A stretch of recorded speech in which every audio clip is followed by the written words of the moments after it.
श्रीमद्भगवद्गीता अथ नवमोऽध्यायः।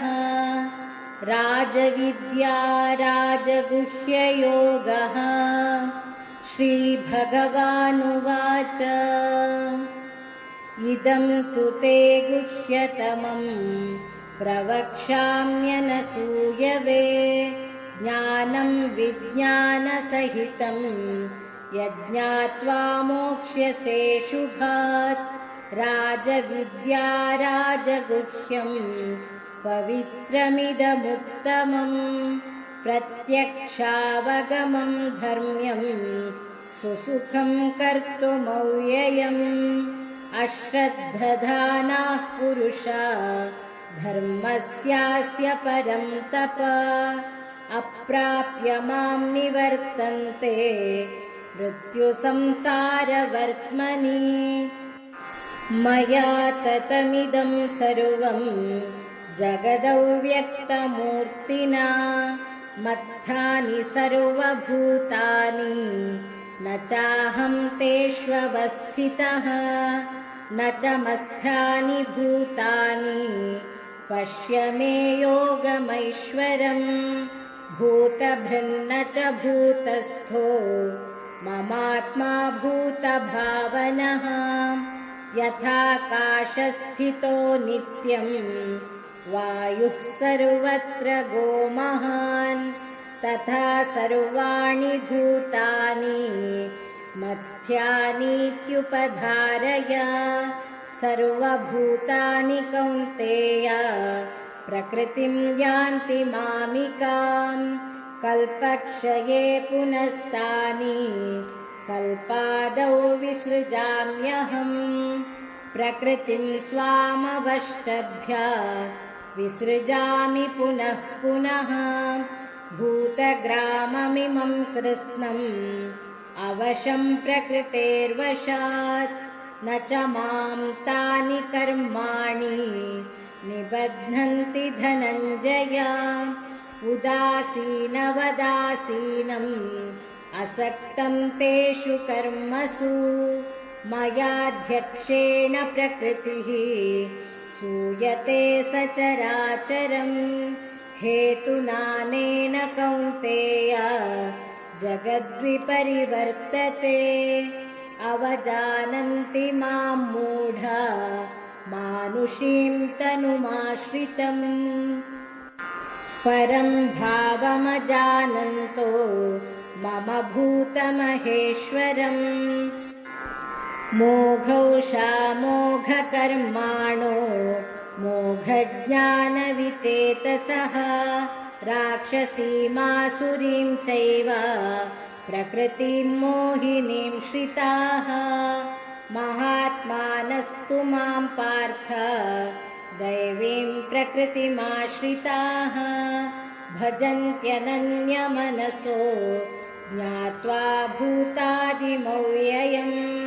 सततं कीर्तयन्तो मां यतन्तश्च दृढव्रताः नमस्यन्तश्च मां भक्त्या नित्ययुक्ता उपासते।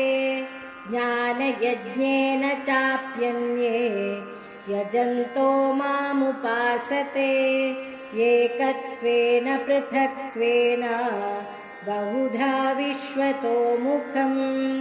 अहं क्रतुरहं यज्ञः स्वधाहमहमौषधम् मन्त्रोऽहमहमेवाज्यम् अहमग्निरहं हुतम्। पिताहमस्य जगतो माता धाता पितामहः वेद्यं पवित्रमोङ्कार ऋक्सामयजुरेव च।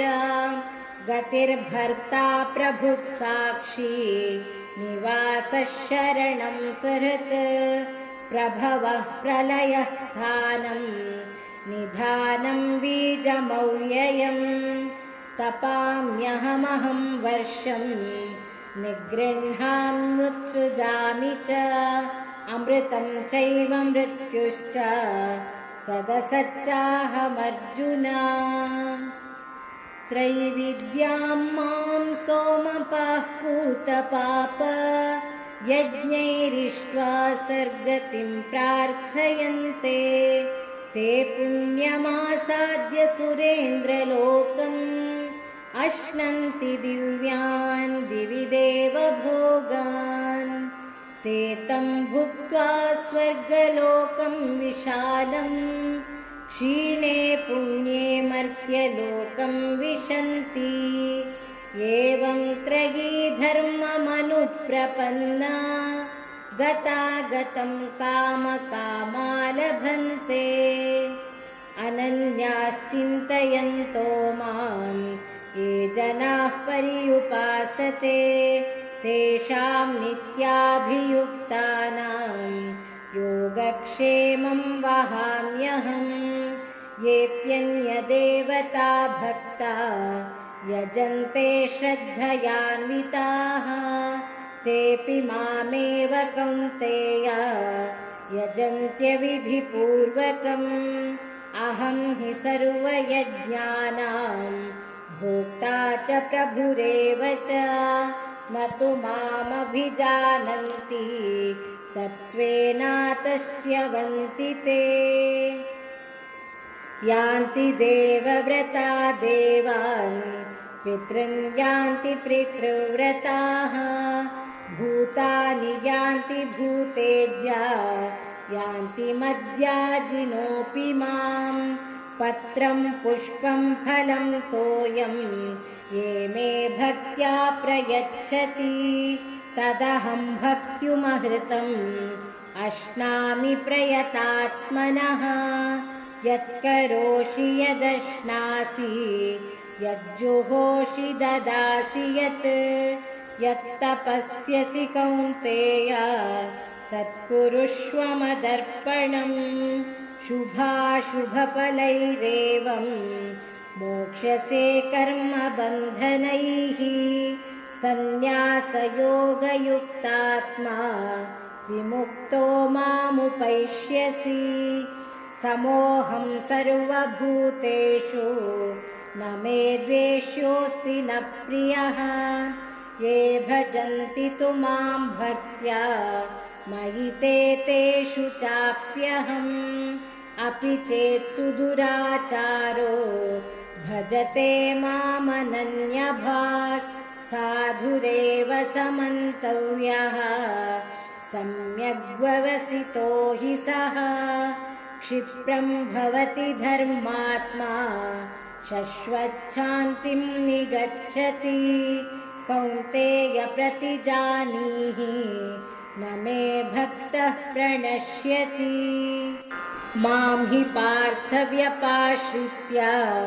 येऽपि स्युः पापयोनयः स्त्रियो वैश्यास्तथा शूद्राः तेऽपि यान्ति परां गतिं किं पुनर्ब्राह्मणाः पुण्या भक्ता राजर्षयस्तथा अनित्यमसुखं लोकम् इमं प्राप्य भजस्व मां मन्मना भव मद्भक्तो मद्याजी मां नमस्कुरु मामे वैष्यसि युक्तैवम् आत्मानं मत्परायणः